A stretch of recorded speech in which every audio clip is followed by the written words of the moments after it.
Hallelujah. ಎಲ್ಲರಿಗೂ ಶುಭ ಮುಂಜಾನೆ. ಈ ದಿನದ ದೇವರ ವಾಕ್ಯವನ್ನ ನೋಡೋಣ. 2ನೇ ಪೂರ್ವಕಾಲ ವೃತ್ತಾಂತ 15ನೇ ಅಧ್ಯಾಯದ 7ನೇ ವಾಕ್ಯದಲ್ಲಿ ಈ ರೀತಿ ನೋಡುತ್ತೇವೆ. ನಿಮ್ಮ ಕೈಗಳು ಜೋಲು ಬೀಳದಿರಲಿ, ನಿಮ್ಮ ಪ್ರಯತ್ನಕ್ಕೆ ಫಲ ತಪ್ಪದು ಎಂದು ಹೇಳಿದನು. ಈ ವಾಕ್ಯದ ಹಿಂದಿನ ಭಾಗದಲ್ಲಿ ನಾವು ನೋಡ್ತಾ ಇರಬೇಕಾದ್ರೆ, ಇಸ್ರಾಯೇಲ್ ದೇವರಾದ ಯೆಹೋವನ ಕಡೆಗೆ ತಿರುಗಿಕೊಂಡರು, ಅವರು ಆತನನ್ನು ಹುಡುಕಿದಾಗ ಆತನು ಅವರಿಗೆ ಸಿಕ್ಕಿದನು ಎಂಬುದಾಗಿ ನಾವು ನೋಡುತ್ತೇವೆ. ಯೆಹೋವನ ಕಡೆಗೆ, ಅಂದರೆ ದೇವರ ಕಡೆಗೆ ಯಾರೆಲ್ಲ ತಿರುಗಿಕೊಂಡರೋ ಅವರಿಗೆ ದೇವರು ದೊರಕಿದಾತನಾಗಿದ್ದನು. ಅದನ್ನು ಮುಂದುವರಿಸಿ ಹೇಳುವಂತಹ ವಾಗ್ದಾನವೇ ಈ ಒಂದು 7ನೇ ವಾಕ್ಯದಲ್ಲಿ ಕೊಡಲ್ಪಟ್ಟಿದೆ. ನಿಮ್ಮ ಕೈಗಳು ಜೋಲು ಬೀಳದಿರಲಿ, ನಿಮ್ಮ ಪ್ರಯತ್ನಕ್ಕೆ ಫಲ ತಪ್ಪದು ಎಂದು ಹೇಳಿದನು.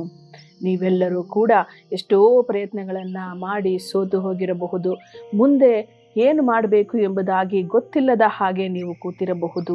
ಆದರೆ ಈ ದಿನ ನಿಮಗೆ ದೇವರು ಕೊಡುತ್ತಿರುವಂತಹ ವಾಗ್ದಾನವೇನೆಂದರೆ, ನಿಮ್ಮ ಕೈ ಜೋಲು ಬೀಳದಿರಲಿ, ನಿಮ್ಮ ಪ್ರಯತ್ನಕ್ಕೆ ಫಲ ತಪ್ಪದು ಎಂದು ದೇವರು ನಿಮಗೆ ವಾಗ್ದಾನವನ್ನು ಮಾಡ್ತಿದ್ದಾರೆ. ನೀವು ದೇವರ ಕಡೆಗೆ ತಿರುಗಿಕೊಂಡು ಇರುವುದಾದರೆ, ದೇವರನ್ನು ಎದುರು ನೋಡುವುದಾದರೆ, ನಿಮ್ಮ ಜೀವಿತದಲ್ಲಿ ನೀವು ಮಾಡಿರುವಂಥ ಎಲ್ಲ ಪ್ರಯತ್ನಗಳಿಗೆ ತಕ್ಕದಾದಂತಹ ಫಲವನ್ನು ನಿಮ್ಮ ಜೀವಿತದಲ್ಲಿ ಹೊಂದಿಕೊಳ್ಳುತ್ತೀರಿ. ಪ್ರಾರ್ಥನೆ ಮಾಡೋಣ. ಸ್ತೋತ್ರ ಕರ್ತನೆ, ಪರಿಶುದ್ಧನಾಗಿರುವಂತಹ ನಮ್ಮ ದೇವರೇ, ಅಪ್ಪ, ಈ ದಿನದಲ್ಲಿ ಯಾರೆಲ್ಲ ಕರ್ತನೆ ಸೋತು ಹೋಗಿ ಎಷ್ಟೋ ಪ್ರಯತ್ನಗಳನ್ನು ಮಾಡಿ ಕರ್ತನೆ ಆ ಪ್ರಯತ್ನಗಳಿಂದ ಸೋತು ಇನ್ನು ಮುಂದೆ ಏನೂ ಮಾಡಲಿಕ್ಕೆ ತೋಚದೆ ಇರುವಂತಹ ಎಲ್ಲ ಕರ್ತನೆ ನನ್ನ ಸಹೋದರ ಸಹೋದರಿ ನಿನ್ನ ಕರಗಳಲ್ಲಿ ಒಪ್ಪಿಸಿಕೊಟ್ಟಿದ್ದೇನೆ. ಪ್ರತಿಯೊಬ್ಬೊಬ್ಬರನ್ನು ಆಶೀರ್ವದಿಸು. ಅವರ ಪ್ರಯತ್ನಕ್ಕೆ ಫಲವನ್ನು ಸ್ವಾಮಿ ಕೊಡುವಾತನು ನೀನೊಬ್ಬನೇ ಆಗಿದ್ದೀಯ ಕರ್ತನೆ.